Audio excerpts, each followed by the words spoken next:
Jujur, rendah hati, dan sederhana adalah penggambaran sosok Joko Widodo yang akrab disapa Jokowi di mata para sahabatnya.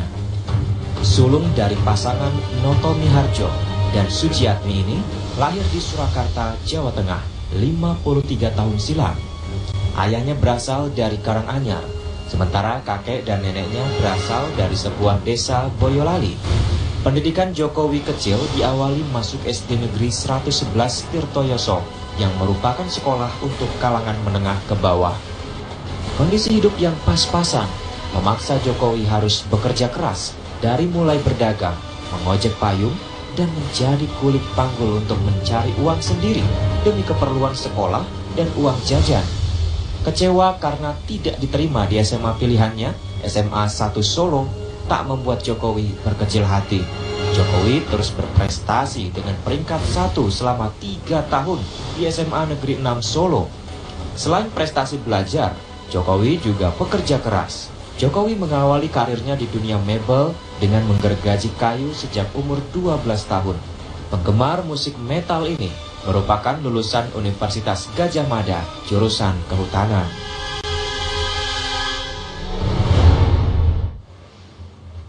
Ya, itu sekilas tentang sosok Joko Widodo. Nanti kami akan berbincang lebih banyak dengan salah seorang teman sekolah Joko Widodo. Kita akan mengundang langsung ada Pak Mahmud untuk bergabung bersama saya. Selamat malam, Pak Mahmud. Selamat malam.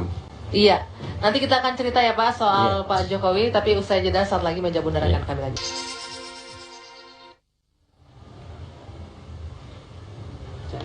Iya, kita lanjutkan Meja Bundar. Sekarang saya bersama Pak Mahmud Nurwindu. Ini Pak Mahmud teman sekolahnya Pak Jokowi. Pak Mahmud, boleh cerita nggak kalau zaman sekolah itu Pak Jokowi gimana sih? Kalau sekarang kan orangnya tidak terlalu banyak ngomong gitu, pendiam, tapi juga suka musik gitu ya. Nah kalau zaman sekolah yang Anda kenal sosoknya gimana? Kalau kita ngomong soal Jokowi ya, waktu SMA itu sebenarnya nggak ada yang menarik dari dia itu sebenarnya. Nggak ada yang menarik. Nggak ada yang menariknya gimana nih Pak? Ya pertama dia itu nggak gaul. Oh nggak gaul. Kalau anak sekarang nggak gaul gitu ya? Gaul, istilah anak sekarang itu nggak gaul, pendiam. Istirahatmu juga kadang cuma di dalam kelas. Kenapa sih memang nggak suka bergaul atau memang? Kayaknya memang tipenya seperti itu waktu itu ya. Waktu itu memang tipenya seperti itu, nggak. Ya nggak ada yang menarik lah. Gitu olahraga juga nggak kelihatan bagus gitu.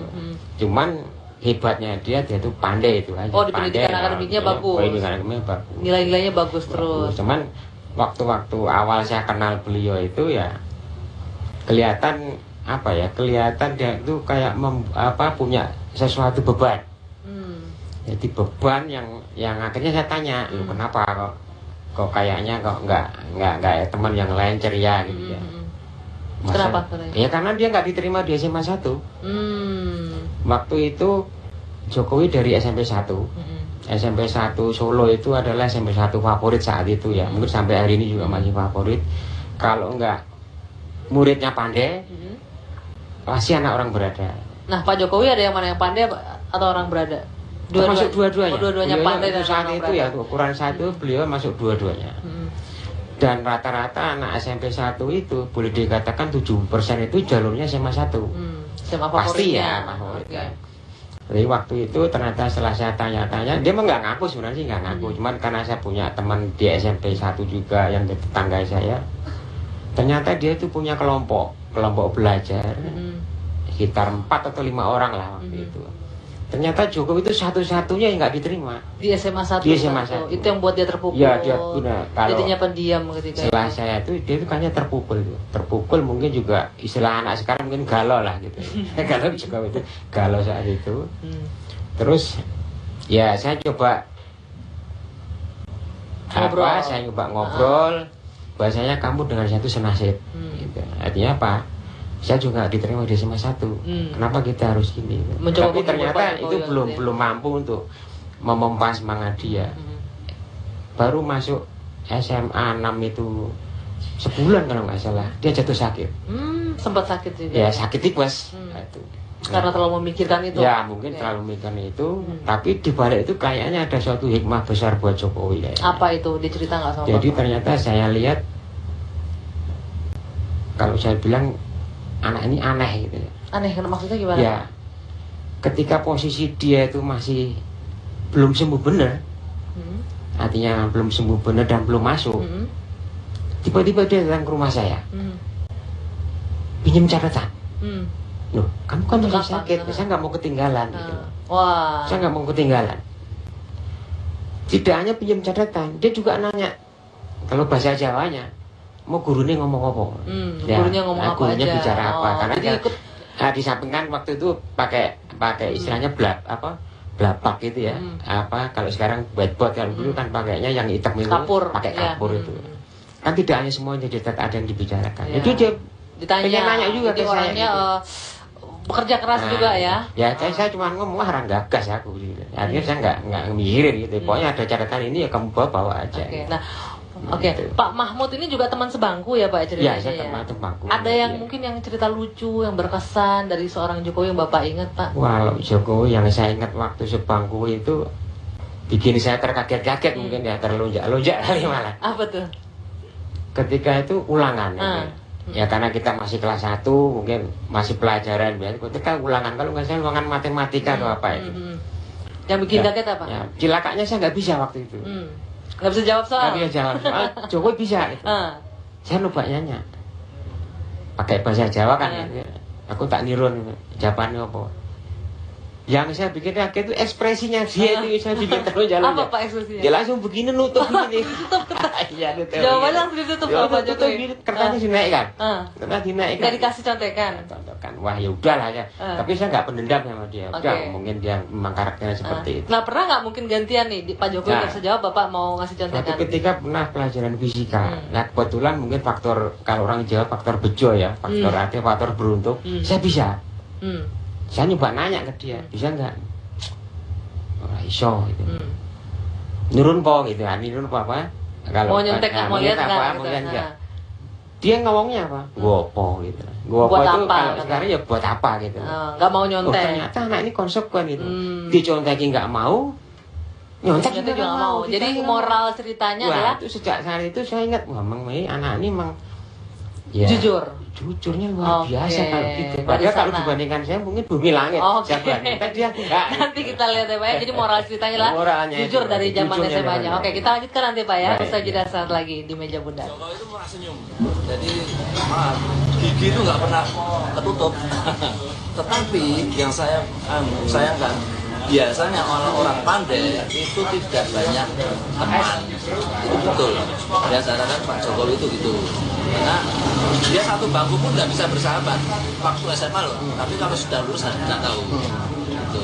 Nah, yang saya tahu pada waktu SMA saya belajar merokok, dia hanya duduk di teras. Itu pun sendiri. Gitu. Tapi itu kalau ketemu senyumnya tuh yang luar biasa.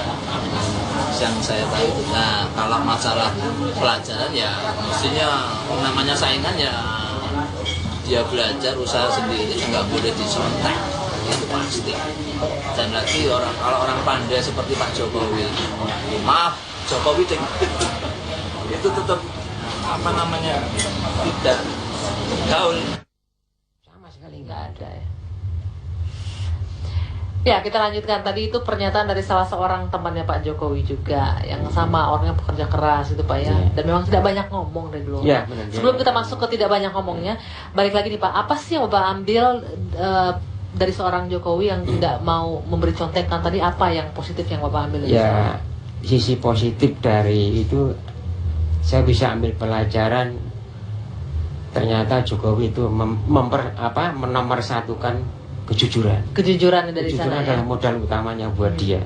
Kalaupun memberi bantu pelajaran tidak mau ngasih hasilnya. Ya, dia kalau ada teman yang nanya pun juga dia tidak akan memberi hasil jawabannya, tapi prosesnya lebih kepada dia hanya memberi kail, tapi tidak memberikannya, suruh cari sendiri. Jadi orang disuruh berusaha. Setelah saya pelajari ternyata memang dia itu mencoba untuk mendidik teman-temannya, jangan cepat cari hasil, jangan cara instan, prosesnya itu pelajari. Kalau sekarang jangan terlalu cepat instan lah.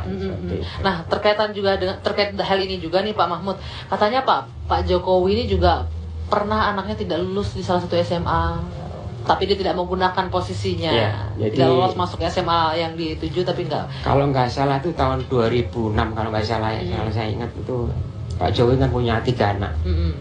Jadi kebetulan lah yang nomor 2 itu perempuan.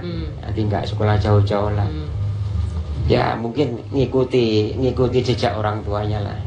Tapi mungkin kayak kutukan Tuhan lah. Anaknya banyak juga mau ke SMA 1. Tapi nggak masuk juga. Tapi nggak diterima. Tapi saat itu Pak Jokowi sudah wali kota ya? Padahal Jokowi itu wali kota. Tapi tidak kurang menggunakan apa posisinya Jokowi wali ya. kota kurang apa? Padahal merah hijaunya kepala sekolah itu di tangan Jokowi. Ya, padahal anaknya pasti nulis di buku, formulirnya itu jelas tuh nama orang tua Insinyur Haji Joko Widodo. Pekerjaan wali kota. Tapi dia tidak manfaatkan jabatannya untuk itu ya. Hebatnya juga panitia penerimaannya itu kan bisa baca, bukan orang buta huruf tuh. Tetap aja juga nggak lolos. Dan Jokowi begitu dilapori anaknya, Pak nggak diterima, ya udahlah ke SMA 6 aja, toh bapak dulu juga sekolah di sana. Ikut jejak bapaknya. Dan dia sama sekali tidak angkat telepon untuk memaki-maki atau menegur kepala sekolahnya atau anak. Dia nggak pakai itu. Jadi ada beberapa poin ya Pak ya yang bisa dia tidak mau memakai kekuasaan yang Pak Bupati atau wali kota kan raja kecil apapun dia bisa kan. Bisa lakukan tapi tidak mau menggunakan. Tetap itu. mengajarkan anaknya untuk kerja keras dan gigih berusaha gitu ya. Jujur. Makanya karena kegiatannya yang ditularkan ke anak-anaknya, keberaniannya yang dia berani ambil risiko itu. Kayaknya terus dia bikin nama anaknya itu Gibran tadi. Yang artinya apa?